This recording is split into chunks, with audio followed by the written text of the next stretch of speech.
ሃይማኖት ገለልተኛ ነኝ። ማለትም ሰው ሃይማኖት ቢኖረው ባይኖረው ለምን ኦርቶዶክስ አትሆንም? ለምን ኦርቶዶክስ አትሆንም? ኦርቶዶክስ ለምን አትሆንም? እኔ ኖርማሊ ቤተክርስቲያኒቱን ወዳታለሁ። ሃይማኖቱ ወደዋለሁ። በጣም ነው የምወዳቸው። ህዝቡ እግዚአብሔር ያክብረ። ቴንኪው በእውነት እግዚአብሔር ያክብረ። ግን እንደው ኦርቶዶክስ ብትሆን የዘላለም ህይወትን ታጣለህ? አላጣም። ይሄንን አምናለሁ። የት ሀገር ነው ያለው? እኔ አሁን ሀገር ውስጥ አይደለሁም፣ ሌላ ሀገር ነው ያለሁት። ኦኬ፣ ሌላ ሀገር። አሁን ሌላ ሀገር ለምሳሌ የኦርቶዶክስ ቤተክርስቲያን አለ እዛ አንተ ያለበት ሀገር? ይኖራለሁ፣ አንዳንዴም ስለምዘዋወር። ኦኬ፣ አግኝታችሁ ታውቃለህ? እስኪ ቢያንስ እንደዋወል ወንድማችን እንደዋወል። ጥሩ ልብ ነው ያለ፣ በእውነት ጥሩ ልብ ነው ያለ። አንዳንድ አስተምህሮቶችን እነግርሃለሁ። ይኸውልህ ምን አለ መሰለህ እዚህ ጋር የምነግርህ ማለት ነው የእውነት ደምረው ወልዴ፣ ይሄ የምታየው ደምረው ወልዴ እማምነው የነበረውን ኢየሱስ ክርስቶስን ሌላ አምላክ ነው ብዬ አይደል የምከተለው። ያ የዳንኩበት ኢየሱስ ክርስቶስ አየህ፣ በትምህርት ልዩነት ከቤተክርስቲያኒቷ ጋር በትምህርት ልዩነት ተራርቀን ነበር። አሁን ግን ኦርቶዶክስ ጋር ያለው ትምህርት እኔን የሚያንጸኝና የዘላለም ሕይወት የሚያወርሰኝ ሆኖ ስላገኘሁትና እንደገና ሐዋርያዊ ቅብብሎሽ፣ መንፈሳዊ አባት ገባ፣ አንድነት፣ ህብረት ላይ አሁን ዮሐንስ 17 ላይ ምንድን የሚለው እኔ እናንተ አንድ እንደሆንን አንድ የሆኑ ዘንድ የሚለው ቃል የምታየው እዚህ ቤተክርስቲያን ውስጥ ነው። በቃ ለምን አልጠቃልልም አልኩ። ኑ እያልኩ አንድ እንሆን እያልኩ አልሰማም አሉኝ። እኔ አሁን ስገባ እግዚአብሔር ይመስገን ብዙዎች እየበራላቸው ነው። አሁን ደግሞ እግዚአብሔር እንደረዳኝ ሰኞ በመድዬ ቀን በ27 መድኃኒዓለም በሚለቅስበት ቀን እምወደው ንጉሥ የዛን ቀን እንግዲህ ቄዳር በሚባል ጥምቀት ከዚህ ቤተክርስቲያን ጋራ በንስሐ ህብረት አድርጋለሁ። ስለዚህ እንኳን ደስ አላችሁ ወገኖች፣ እንኳን ደስ አላችሁ። በእውነት እኔም እናንተ በማግኘቴ እጅግ ደስ ብሎኛል። አብረን ወንጌላችንን እናገለግላለን። እና እዚህ ህብረት ውስጥ የንስሐ አባት እንዳትቀላቀል የሚያደርግ ነገር ይኖራል ወንድማችን። አንዳንድ ሀሳቦች ይኖራሉ። ልዩነት ቢኖርም ግን በልዩነት መካከል ያለውን ልዩነት እንደ ልዩነት ይዘውና ወንድሞችን ወዳቸዋለሁ። ሃይማኖቱን እሱን ተሆና ደህንነት ላይ የዘላለም ሕይወት በሚያሰጠው ነገር ላይ ከመጽሐፍ ቅዱስ ልዩነት አለ ብለህ የምታስበው አለ? ለምሳሌ ኦርቶዶክስ ኦንሊ ጂሰስ ታውቃለህ? ሐዋርያቶችን ታውቃቸዋለህ አይደል? ታውቃቸዋለህ? ሐዋርያት እነ ጆባ ምናምን ታውቃቸዋለህ? አውቃቸዋለሁ። አሁን እነሱ ማለት ነው እነሱ የዘላለምን ሕይወት አያገኙም። ለምን? ከመጽሐፍ ቅዱስ ዋና የተባለውን ኢየሱስ ክርስቶስን ሰውነቱን ክደውታል።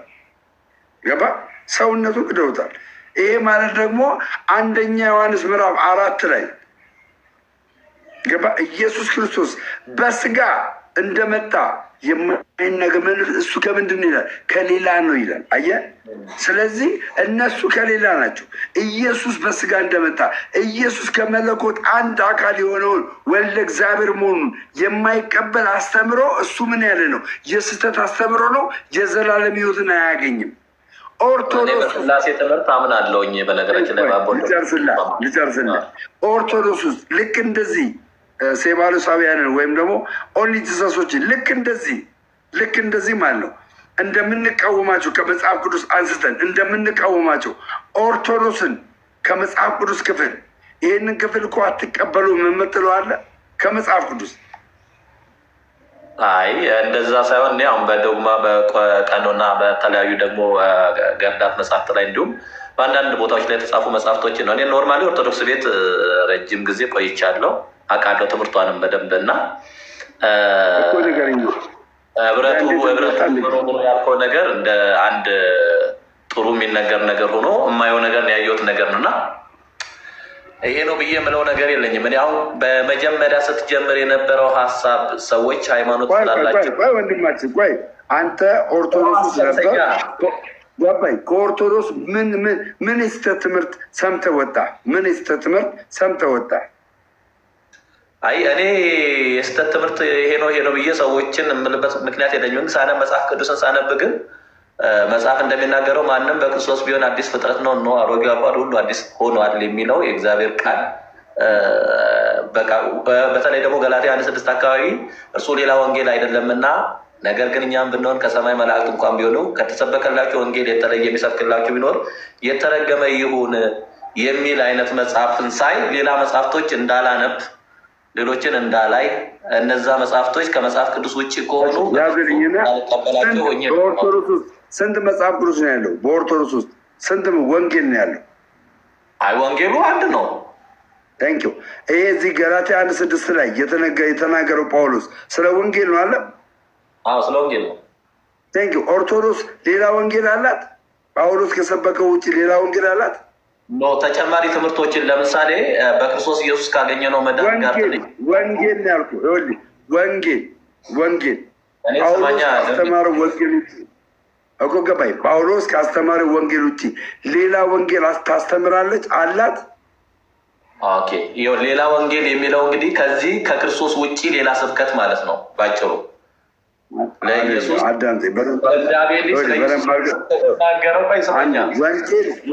ወንጌል ምንድን ነው? የስሙ ትርጉም የምስራች ነው አይደል እንዴ? የምስራች ቴንክ ዩ። ከኢየሱስ ክርስቶስ ውጭ ሌላ የምስራች የሚነገርለት አለ በኦርቶዶክስ ውስጥ? እሺ እንደዛ ከሆነ ልንገርህ እንግዲህ ያው በጣም ሶሪ ግን እንደዚህ ስላቸው ወንድሞች እንዳይቀየሙ ንግግርን አስተካከል። የተጻፈ ነው የምናገረው። አንዳንዶች ስላላነበቡት ይሁን ስለምን አንዳንድ የሚከፋቸው ሰዎች ሊኖሩ ይችላሉ ብዬ አስባለሁ። ውድ ቤተክርስቲያን እንግዲህ ስቲል አንተ ገና አዲስ ነህ። ሄደህ ብዙ ጊዜ የሚባሉ ነገሮችን ለይተህ ላታውቅ ትችላለህ። በቅዳሴው መሀል በስተመጨረሻው አካባቢ እንግዲህ ውድ በተባለ የሰንበት ቤተክርስቲያን መምጣት አስታውሩ ይላል ቄሱ። የቻለ ስጋና ደግሞ ሊቀበል የበረታ ቆሞ የደከመ ተቀምጦ የቤታችን ታምር ይስማ ይሆንልኛል በማለት ቢቀበል ስጋና ደግሞ እንደተቀበለ ይቆጠርለታል ተብሎ የሚነገረው ቃል ለምሳሌ ከመጽሐፍ ቅዱስ ዮሐንስ ወንጌል ምዕራፍ 6 ቁጥር 52 አካባቢ ላይ ካለው ቃል ጋር ይጋጫል። እንዲህ ስናየው የሚጋጩ ብዙ ነገሮችን ሳይ በቃ ለዛ ነው እኔ ልዩነት ያደረግኩት ለዛ እንጂ ሃይማኖት ወንድማችን እኔ ያው የምነግርህ አሁን አንተ ታምረ ማርያም የግንቦት ታምርን ነው የግንቦት ሰምቲንግ ታምር ነው ያነበብክልኝ። ታምረ ማርያም ይሄ ኪዳን ነው። እግዚአብሔር ለድንግል ማርያም የገባላ ኪዳን ነው። ገባ? ለድንግል ማርያም የገባላ ኪዳን ነው። ይህንን ኪዳን አንድ ሰው የኔን ስጋና ደም መውሰድ ባይችልና ቢያቅተው መውሰድ ባይችልና ቢያቅተው ነገር ግን ተአምርሽን ደግሞ ቢሰማ ይህ ሰውዬ ወይ ቁስል ሊኖርበት ይችላል፣ መዋጥ ላይችል ይችላል እና ተአምርሽን ቢሰማ ኪዳን ነው ብራዘር። ተአምርሽን ቢሰማ ወንድሜ እባክህ ይቅርታ አድርግልኝ ጣልቃ ስገባ ለምሳሌ ይሄ በመጽሐፍ ሀሳብ እንድሰጥሽ ደምዬ ተራይ ጠብቄ አንዴ እሺ ይቅርታ። አሁን ይኸውልህ እኔ የምፈልገው ነገር በነገራችን ላይ ተጻፈ ነው ማምን ሰው ነው ድርቅ ያልኩ ሰው አለውኝም ይሄ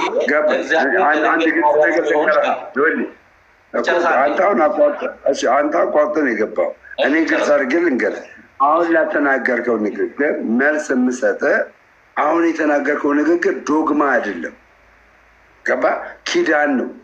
ይሄ ከገድላት ድርሳናት መካከል ዶግማ ሆኖ ቤተክርስቲያኒቷ የምትቀበላቸው የሉ። ዶግማ ደግሞ በቤተክርስቲያኒቷ ዶግማ ደግሞ ምንድን ነው? ኢንፋሊብል ነው። ምንም የማይሳሳት ነው ዶግማዋ። ገባ? የማይሳሳት ነው። አሁን አንተ ያመጣልኝ ግን ዶግማ አይደለም፣ ኪዳን ነው። ተአምረ ማርያም ላይ ያለ ኪዳን ነው። አየህ፣ ይህን ኪዳን አንድ ሰው ነው ያለው፣ ሁሉም አላለም እኮ። ስፔሲፊክ አድርጎ የሆነ ሳምቲንግ ችግር የገጠመው ሰው ነው እንጂ ግዴታ አላለም። ግዴታ ቀን ገባ ነው የሚያደርገኝ ንግግር ሶሪ ለአንተ ብዬ የምናገረው ገባ? ለአንተ ብዬ እኔ አሁን አንተ ሀሳብ ገዢ ከሆነ አዳምጣለሁ። ገዢ ከሆነ እኔ ለአንተ ሳይሆን እዚህ ጋር ብዙ ሰው አለ። ምን 350 ሰው ቀላል አይደለም። ስለዚህ ይሄኛው ኪዳን ነው። እግዚአብሔር ለድንግል ማርያም የገባላት ኪዳን ነው። ሲገባላት ግን የልጄ የኢየሱስ ክርስቶስ ደም አያስፈልግም ብሏል የሚገባላት አያስፈልግም ብሏል የሚገባላት ቁርባን ወይም ደግሞ ስጋና ደሙ አያስፈልግም ወቀ የሚያስፈልገው ያንቺን ታምር ብቻ መስማት ነው ብሏል የሚገባላት። አንዳንድ ሰው አየህ እዛ ጋር በደንብ ብታነበው ማለት ነው አንድ ስፔሲፊክ አድርጎ ነው የማይመቸው ሰው አየህ ቁርባንና ወይ ስጋና ደሙን መውሰድ ካልቻለ ነገር ግን ይላል እዛ ጋር ነገር ግን ያንቺን ታምራት ከሰማ ኪዳን ተገብቶላታል የኔ ስጋና ደም እንደወሰደ ይቆጠርለታል። ለህዝቡ ሁሉ አይደለም የተነገረው ለታመመ ሰው ነው። አንዳንድ የታመሙ ሰዎች ቅዱስ ቁርባን የሚያወስዱ አሉ። እንደገና ደግሞ ማለት ነው በተለያየ ምክንያት ላይ በኃጢአትም ሊሆን ይችላል ገባ በኃጢአትም ሊሆን ይችላል ይህንን ቁርባን ያልወሰዱ ሰዎች ሊኖሩ ይችላሉ። ይህንን ተአምር ደግሞ ሲያዳምጡ እንደወሰዱ ቆጥርላቸዋለሁ እንጂ ስጋና ደሙ አያስፈልግም እያለ አይደለም። አሁን አንተ ቀጥታ ስፔሻሊ ግን አሁንም ገድላትና ድርሳናት ላይ ባገባ ደስ ይለኛል። ለምን እኔ አንድ ሁለት ጥያቄ ልጠይቀውና በዛው ይመልስ። አንድ ጥያቄ ልጠይቅ። ለምሳሌ አሁን የማርያም መጨረሻ ላይ መጀመሪያ ይቅርታ እንዴ ዮቶር አማራ የሚል አካውንት ከስር ዮቶር አማራ የምትባል አካውንት ድጋሚ እንደዚህ አይነት ኮመንት ከጻፍሽ እቦልክሻለሁ ወይ ደግሞ እቦልካለሁ። ጴንጤ ማለት መጽሐፍ ቅዱስ የያዘ ሙስሊም ነው ማለት እንዳትይ አልፈልግም። እንድትሰርብብኝ አልፈልግም። እኔ ወንድሞቼና እህቶቼ በፍቅር ነው እዚህ ቤተክርስቲያን ውስጥ ማስገባት የምፈልገው። ከኔ በላይ አትሳደቢም እምነግርሽ ማለት ነው። ከኔ በላይ አትሳደቢም። ማንም ሰው እንዳይሳደብ እኔ ቤት ማንም እኔ በፍቅር ነው ወንድሞችን እዚህ ቤተ ክርስቲያን ውስጥ እንዲገቡ የማደርገው። እየሰደብኩት እያንቋሸሽኩት የማስገባው ሰው የለም። እኔ በፍቅር እንደተማረኩኝ እኔ እንደተማረኩበት መማረክ ነው እንዲማረኩ የምፈልገው። ቀጥል ቴዳ። እሺ አይ ታምረ ማርያም በቅዳሴ በመቼ ነው የሚል ነበር ታውቃለህ? አልተሰማኝም። ታምረ ማርያም የሚነበበው መቼ ነው? በቅዳሴ ወቅት? ከቅዳሴ በስተመጨረሻ። በስተመጨረሻ። ጥሩ። አሁን ያነበብከው ቃል ከታምረ ማርያም የትኛው ገጽ ላይ የሚገኝ ነው? ቅድም የተናገርከው አላስታውስም። መጽሐፉ ስላለኝ ግን አይቼ እነግርሃለሁኝ። ኦልሬዲ መጽሐፉ አለኝ። መግቢያ አካባቢ ነው። እሺ። እና ቀጥልሽ። ጥያቄ ምን መሰለህ ቅዳሴ መጨረሻ አካባቢ ላይ ነው የሚነበበው እና ቢቻል ታምሯን መስማት ምንድነው መጀመሪያ ቢቻል ቅዱስ ቁርባን መውሰድ ያልቻለ ግን ታምሯን ሰምቶ ይሄድ ብላ የተናገርከው። ታምሯን ሰምቶ ይሄድ እና ሰምቶ ይሄ ነገር ይሁንልኝ ቢል ይደረግልኝ ብሎ ቢያምን እንደተደረገለት ይቆጠራል የሚለው ብዙ ሰው ብዙ ጊዜ ሆን ብሎ አጣሞ ለመናገር የሚሞክረው ቃል ነው። እና ይሄ ምን መሰለ አንድ ሰው ቅዱስ ቁርባን ለመውሰድ ዝግጅት ያደርጋል። ያው በቤተክርስቲያኗ ስርዓት መሰረት ታውቃለህ ቅዱስ ቁርባን ለመውሰድ ምን እንደሚያስፈልጉ ዝግጅት ታደርጋለህ። በዛ ዝግጅት መሀል ግን ሰውነህና እንከን ይገጥመሃል። ለምሳሌ በተፈጥሮ ነገር ብዙ ጊዜ ወንዶች የሚባል ነገር አለ። ያ በቃ በሴቶችም እንደዛው። ስለዚህ ያ ቢያጋጥምህና መሰናክሉ ቢገጥምህ እስከ ቅዳሴው መጨረሻ ታምረ ማርያም እስኪጨርስ ድረስ ጠብቀህ ታምረ ማርያም ሰምተህ ከዛ በኋላ ዛሬ እንግዲህ አልሆነልኝም ስጋው ደግሞ ልወስድ ነበር ዝግጅት ላይ ነኝ፣ ነገር ግን በአንዳንድ ምክንያቶች አልሆነልኝም እና እንደወሰድኩ ቁጠርልኝ ብትለው ይቆጥርልሃል የሚል ነው እንጂ ሀሳቡ ይሄ አንተ እንደምትለው ወይ ሰዎች ሆን ብለው ነገር አጣመው እንደሚሉት አይደለም። ምክንያቱም የታምረ ማርያም በቅዳሴ መጨረሻ ላይ ነው። ያ ማለት እስከ መጨረሻው አስቀድሰ ዛሬ ስጋው ደግሞ ልወስድ ነበር። ምክንያቱም ስጋው ደግሞ ሁሌም የምትወስደው ነው የዘላለም ሕይወት የሚሰጥ ስለሆነ ማለት ነው። ስለዚህ ያንን ነገር ሰውነህና ብትሰናከልና ባይሆንልህ ታምረ ማርያምን ሰምተህ ያ ማለት የቅዳሴ መጨረሻ ነው ጨርሰህ ስጋው ደሙን እንደወሰድኩ ቁጠርልኝ ብትል ክርስቶስ መሐሪ እግዚአብሔር ነው እና ይቆጥርልሃል ነው ሀሳቡ። እንደዛ ነው እና ከምንም ጋር አይገናኝም ልልህ ፈልጌ ነው። ማለት የምትፈልገው ነገር ካለ በል። እሺ፣ አመሰግናለሁ። እግዚአብሔር ይስጥልኝ። እኔ ማለት የምፈልገው እንድትመልሱልኝ እንደ ጥያቄ ነው ማቅረብ የምፈልገው ነገር ይሄ ነገር በመጽሐፍ ቅዱስ ክፍል ወይም ደግሞ እግዚአብሔር ለድንግል ማርያም የገባላት ኪዳን ነው።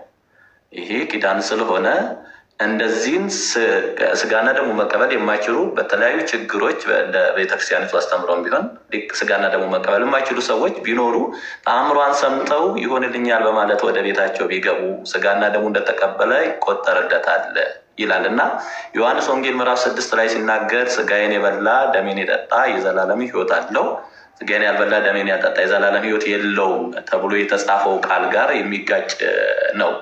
ምክንያቱም በመጽሐፍ ቅዱስ ላይ ይሄ ነገር ተጽፎ አግኝተ ነው ቢሆን እግዚአብሔር ለድንግል ማርያም የገባላት ኪዳን ይሄ ነው ተብሎ ተጽፎ ከመጽሐፍ ቅዱስ ያገኘ ነው እውነት ቢሆን ምንም የሚያጠራጥርም ነገር የለውም፣ ኦኬ ብለን እንቀበለዋለን። ከመጽሐፉ ጋር ግን የሚጋጩ ነው ስናየው እንዴት አድርገን ልንቀበል እንችላለን? የበላ ያልበላ ብሎ ካስቀመጠ ጌታ ኢየሱስ ክርስቶስ ራሱ ደግሞ መልሶ ደግሞ ታምሯን የሰማ ያልሰማ ብሎ ካስቀመጠ ዮሐንስ ወንጌል ምዕራፍ 6 ላይ ያለው ቃል ጋር አይጋጭበትም ወይ? አይተህ ከሆነ እና እየሰማ ነው ወንድማችን፣ እየሰማ ነው። ይቀጥሉ። ቴንኪው። ኢየሱስ ክርስቶስ እንዳዘዘው የጌታ እራትን የሚበላና ደሙን የሚጠጣ የዘላለም ሕይወት አለው አለ እኮ ቃሉ ተናግሯል። ኦልሬዲ እኔ ቃሉ የተናገረው ነው የተናገርኩትኝ። ከዚህ ጋር ይጋጫል ወይ አይጋጭም ነው መልሱን መጀመሪያ መልሱልኝ። እንትን እንዳይል የሆነ ነገር የሆነ ክርክር እንዳይመስል መልሱን የጠየቁትን መልሱልኝ። ከእግዚአብሔር ቃል ወይ ከመጽሐፍ ቅዱስ? ያ አይጋጭም። ለምን መሰለህ የማይጋጭ? ይሄ ሰው በሆነ አጋጣሚ ነው እንደዚህ የሆነ ማለት አሁን ለምሳሌ አንተ ቅዱስ ቁርባን ለመውሰድ ብለህ ተዘጋጅተህ ይህ እንደዚህ አይነት ነገር ቢያጋጥምህ ነው እንጂ የሚል ሁሌም ስትመጣ እንደዛ እያረኪድ ማለት አይደለም። ይሄ የቤተ ክርስቲያኗ እንትንም አይፈቅድም። ስለዚህ ለምሳሌ አሁን ሕፃን ልጅ አሁን እኛ ጋር የክርስቲያን ልጅ ስለሆነ በሕፃንነቱ ይጠመቃል እና ሲጠመቅ እንደውም የዮሐንስ ወንጌል ምዕራፍ 3 ቁጥር 5 ላይ ጀምሮ ያለውን ነው የሚነበብልን እና ይነበብን ሕፃኑ ከተጠመቀ በኋላ ያ ወንጌል እንትን ይላል ይነበባል። ድንገት ሕፃኗ ግን ሳትጠመቅ ብትሞት ያሁን አየው ድንገተኛ ብትሞት ቤተክርስቲያናችን ያው ትድናለች ብላ ታምናለች። ምክንያቱም ገባረል ስርዓቱን ሳትፈጽም ድንገት ብትሞት ተብሎ ማለት ነው። ያሁን ድንገት የሚያጋጥሙ ነገሮች ተብሎ የሚነገር እንጂ ግዴታ አይደለም ማለት። ለምሳሌ አሁን የተቀመጠ ሩል አንተ በቃ መጠህ ባትወስድ እንኳን ዝም ብለህ ወሰድኩ በል ሳይሆን ሰውነህና አንዳንድ ነገሮች እክሎች ገጥሞብህ ቤተ መቅደስ አትገባም። የታወቀ ነው ይሄ ነገር። ስለዚህ ያ ነገር ቢያጋጥምህ እመን አይደል የሚለው ሰው አምነህ በቃ እንደሆነልኝ ይቆጠርልኝ ብለህ ካመንክም እንደወሰድ ይቆጠራል። ምክንያቱም ዝግጁ ስለነበርክ ማለት ነው። ሰው ያጋጠመ ነገር ሌላ ነገር ስለሆነ እንጂ ይሄ ቋሚ የሆነ ሩል አይደለም። ኦልሬዲ አንተም ታውቀዋለህ። እንደዚህ ብላም ቤተክርስቲያንም አታስተምርም። ነገር ግን ሰዎች ነን እና በሚያጋጥሙን ነገሮች ደግሞ የራሷ የሆነ ቀኖና አላት ቤተክርስቲያኗ። ማንም ሰው እንዳይቀር በቃ አንተ የሆነ ነገር ቢያጋጥምህ ከቅዳሴ መቅረት የለብህም። ቅዳሴ መጨረሻውን ሁሉ ጨርሰህ ታምረ ማርያም የሚነበብበት በዛ ስለሆነ አይ ቲንክ ሰዓቱንም ይጠቁማል ይብል እና የቅዳሴ መጨረሻ ጨርሰህ ተዘጋጅ የነበረ ግን አልቻልኩም ስለዚህ ይሁንልኝ ብለህ ብታምን ይላል። ብዙ ጊዜ ትላላችሁ እኮ አይደለ? ያመነ የምትለው ነገር ማለት ስትጠመቅም ራሱ አምነህ ነው የምትጠመቀው። ቅዱስ ስጋውንም ቅዱስ ደሙን የምትወስደው የሚብን አምነህ ነው። ዝም ብለህ አሁን ይላል መጽሐፍ ቅዱስ ላይ ሳይገባው የወሰደ የክርስቶስ ዕዳ በደል አለበት ይላል መጽሐፍ ቅዱስ ላይ አንብበው ከሆነና ልክ እንደዛ ነው። ሰው ምንም ነገር ቢሆን አምነህ ነው የምትወስደው። ሰው ከዛ ጋር አይጋጭም ነው ሀሳቤን ከተረዳህ። አይጋጭም ሳይሆን አሁን ቅድም ወንድሜ ደሜ ሲናገር የነበረው እግዚአብሔር ኪዳን ገብቶላት ነው። ባይዘዌ እግዚአብሔር ለአባታችን ቅዱስ እንዲህ ተብሎ ለአቡነ ተክለ ሃይማኖት፣ ለአቡነ ገብረ መንፈስ ቅዱስ፣ ለተለያዩ ሰማዕታት የተገባላቸው ኪዳን ተብሎ የሚጻፉ የሚነገሩ መጽሐፍቶችም እንዳሉ አንብቤያለሁ አውቃለሁ። እና እነዚህ ነገሮች እግዚአብሔር ኪዳን ሲገባላቸው በመጽሐፍ ቅዱስ ታግዘው ወይም ደግሞ ማስረጃ ከመጽሐፍ ቅዱስ ጋር የተያዘ ነገር ሆኖ ቢገኙ የሚል ነው እኔ ጥያቄ። እና ማስረጃ ካለ ከመጽሐፍ ቅዱስ በዚህ ክፍል ላይ እንደዚህ እግዚአብሔር እንዲህ ቃል ኪዳን ስለገባለን ኪዳን መግባት እኮ መጽሐፍ ቅዱስ ላይ ለምሳሌ ለጴጥሮስ አንተ ጴጥሮስ ነህ፣ በአንተ ላይም ቤተክርስቲያንን መሰርታለሁ። ይህ እኮ ራሱ አንድ ኪዳን ነው። ማርያም ነው እያወራሁ ያለሁት። እሱኛው ጋር እንሄዳለን። እያወራሁ ያለሁት እንዲህ ቃል ኪዳን ገብቶላት ነው ይሄን የሚደረገው አይነት ነገር ስላለ ነው። መታረመው ወይም ደግሞ የተሳሳተ ማስረጃ ነግሮኝ ከሆነ አይ በዛ በኩል አለም እንዲህ ነው ብለህ ማስተካከል ትችላለህ። ያ እስቲ ደሜ ስለሆነ ያወራው እሱ ያወራበትን አንግል እሱ ያስረዳ። አንድ ነገር ያለበትን መንገድ ያው እየሰማ ስለሆነ ይሰማል። የእኔ ይሰማል። ደሜ ተመልሳል። ደሜ አልተመለሰም። እኔ የደሜ እንትን ስላላለኝ ስላልገባኝ ደሜን ወክያለሁ። ጥያቄ ለምንድነው ከኦርቶዶክስ ቤት የወጣኸው? ለምንድነው ወደ ኦርቶዶክስ የማትመለሰው? ኦርቶዶክስ ቤት እንደዚህ ወንጌል አለ፣ ኢየሱስ ይሰበካል፣ የዘላለም ሕይወት አላገኝም ብለህ ታምናለህ ወይ? ምክንያት ምንድን ነው ሲለኝ እኔ አንዳንድ ከመጽሐፍ ቅዱስ ጋር ወጣ ያሉ የሚጋጩ ሀሳቦች ስለው ለምሳሌ አለኝ ይህንን የተአምረ ማርያም ላይ የተጻፈውን ቀድሞ የሚነገረውን አነበብኩለትኝ። ከዛ አይ ይሄ እኮ እንደዛ አይደለም፣ ይሄኛው እግዚአብሔር ለእሷ ቃል ኪዳን የገባላት ነው። እውነትም ደግሞ ያልቻለ የእመቤታችን ታምር ይስማ ነው የሚለው።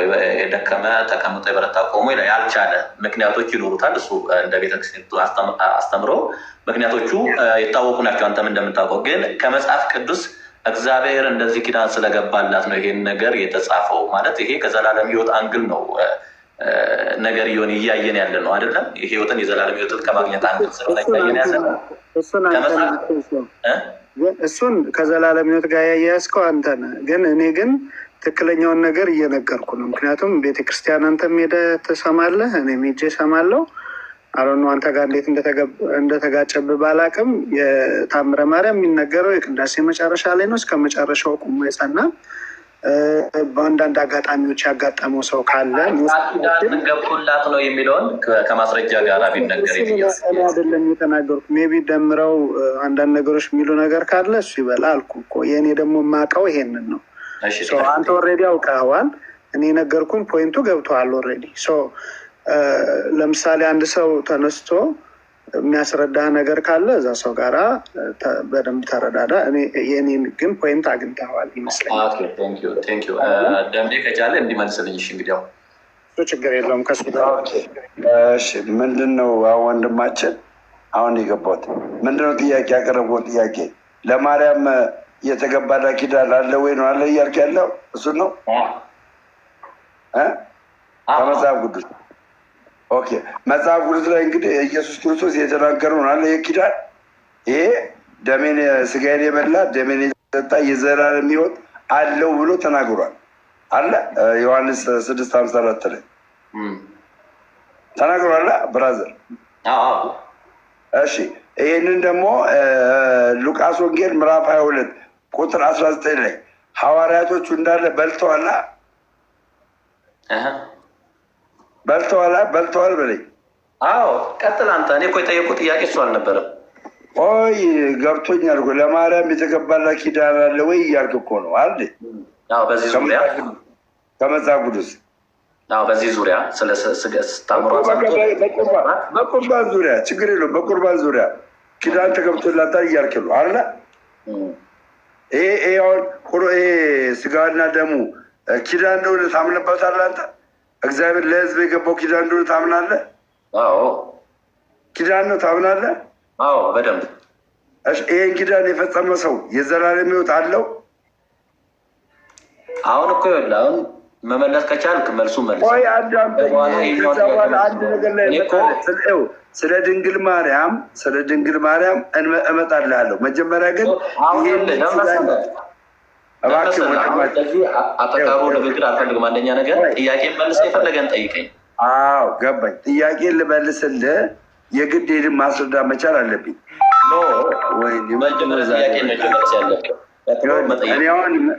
እኔው መመልስልህ ማለት ነው። ይሄ ኪዳን ነው ብለኛል። ይሄ ኪዳን ነው ብለኛል። ልክ ነኝ? አዎ እሱን መልስልኝ። በቀጥታ ማስረጃ ብቻ አቅርብልኝ። ብዙ እኮ አከራከረ ወንድሜ። በቃ ይሄ ኪዳን ከሆነ ይሄን ኪዳን የተጠቀመ ሰው የዘላለም ሕይወት አለው የለውም? ኪዳን ከሆነ እኔ ለቅድስት ድንግል ማርያም ልመልስልህ ነው። ይሄንን ኪዳን የተቀበለ ሰው የዘላለም ሕይወት አለው የለውም? ይሄንን በመልስልኝ። የቱን ኪዳን? ቅዱስ ላይ ስጋዬን የበላ ደሜን የጠጣ የሚለው ኪዳን አለው ብያለሁ። ቆየሁ እሱን አለው። ሰምታችኋል? አለው። ኦኬ እሺ። ይሁዳ የዚህ ኪዳን ተካፋይ ነው ወይስ ከዚህ ኪዳን ውጭ እዳው አለበት? እሱ አሁን የደሙ ዕዳ አለበት። የዚህ ኪዳን ተካፋይ ነው? አንድ አዳምጠኝ። አሁን ወደ ድንግል ማርያም ልመጣልህ ነው። ይሁዳ የዚህ ኪዳን ተካፋይ ነው ወይስ አይደለም? አላቅም። ያነበብኩት ነገር የለም ስለሱ። ስለ ድንግል ማርያም መልስልኝ። አየህ አለ ይሄን ኪዳን ይሁዳ ተጠቅሞ እንኳን የዘላለም ሕይወት የለውም። አየህ ይሄን ኪዳን ተጠቅሞ ማለት ሁሉ ነገር ማድረግ የለብህም። እንትን ያለ መግባባት ነው እንጂ ደምዬ ምን አለ መሰለህ፣ አሁን አንተ ለማርያም የሰጣት ኪዳን አለ፣ ሁላችንም የምናውቀው ተአምርም የሰራችበት አለ፣ መጽሐፍ አለ። አሁን እሱ የተምታታበት ምን መሰለህ፣ አሁን ይሄኛውን ለምሳሌ ቤተክርስቲያን ምን ትላለች መሰለህ፣ ታምረ ማርያምን ሰምቶ ጨርሶ የሚሄድ ሰው ነው የምትል እና ታምረ ማርያም መቼ እንደሚነበብ ይታወቃል። ከቅዳሴ መጨረሻ ነው። ያ ማለት በሌላ በተዘዋዋሪ ቃል ቅዳሴን ጨርሰህ አስቀድሰህ ማለት ነው። ሰው አላማው እሱ ነው። መግቢያው ላይ ነው የሚገኝ ብን ጽሁፉ እና አሁንም እኮ እያልኩ ያለሁት እሱ ደግሞ እያለ ያለው ምንድን ነው?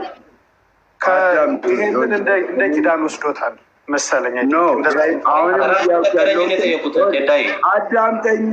ይኸው መጽሐፍ ቅዱስ ላይ ለድንግል ማርያም እግዚአብሔር ኪዳን አልገባላትም እና ኪዳን እኮ እንዴት ነው ኪዳን የሚገባላት ካልከኝ፣ ኪዳን በገባለት በቅዱስ ቁርባን ኪዳን ገብቶለት ይሁዳ ይሄ ኪዳን የገባውን እንኳን ወስዶ ከዚህ ከኪዳኑ ርቋል። ምን ማለት ነው? ጋር አይገናኝም። ደሜ ለዛ ነው ለምን አይገናኝም እኮ ሁሉ ነገር አይጻፍማ። አይቤ እኔ እግዚአብሔር ኪዳን ገብቶልኛል።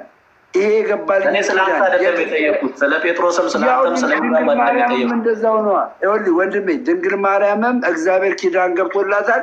የገባላትን ኪዳን ደግሞ መጽሐፍ ቅዱስ ላይ ላታገኘው ይችላል። ላይጻፍ ይችላል።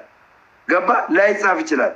አዘርዋይዝ ይኸውልህ እኔን አላናግር አልከኝ እንጂ እኔ ስለ አንተም ስለ ጴጥሮስም ስለ ይሁዳም አለም የጠየኩትኝ። ስንናገር የነበረው ከገላትያ ምዕራፍ 1 ቁጥር 6 እስከ 7 ካለው ሀሳብ ተነስተን መጥቶ እዚህ ጋራ አንተ ስለ ስጋና ደሙን እና የእመቤታችን ታምር በመስባት ይሆንልኛል በማለት ቢቀበል ቢገባ ስጋና ደሙ እንደተቀበለ ይቆጠርላታል የሚለውን ስጠይቅ እግዚአብሔር ኪዳን ገብቶላት ነው ብለህ አልከኝ። ይህ ማስረጃ ስልህ የለም የነገርከኝ ነገር ስለሌለ ነው። ምን የለም? እግዚአብሔር ለህዝቡ ኪዳን ገብቷል አልገባም? ለህዝቡ ኪዳን ቢገባ መጽሐፍ ቅዱስ ላይ ባለ ነዋ። ለማርያም ኪዳን ሲገባ ውረድ። ለህዝቡ ኪዳን ቢገባ ታዲያ ለድንግል ማርያም እንዴት ነው ኪዳን የማይገባላት? እግዚአብሔር በጌታ በኢየሱስ ትክክል ማለት ለመማር የቃላት ጨዋታ ነው መጫወት የፈለገው እንጂ ኦልሬዲ እኮ ገብቶታል። ዝም ብሎ ነው እኔ ውጭ ሀገር ነው ብለዋለው። በውጭ ሀገር ውስጥ ነው ያለሁት። ኦርቶዶክሳውያን እወዳለሁ። ሂድና ምሸውዱን ሸውድ፣ በእናትህ ምሸውዱን ሸውድ።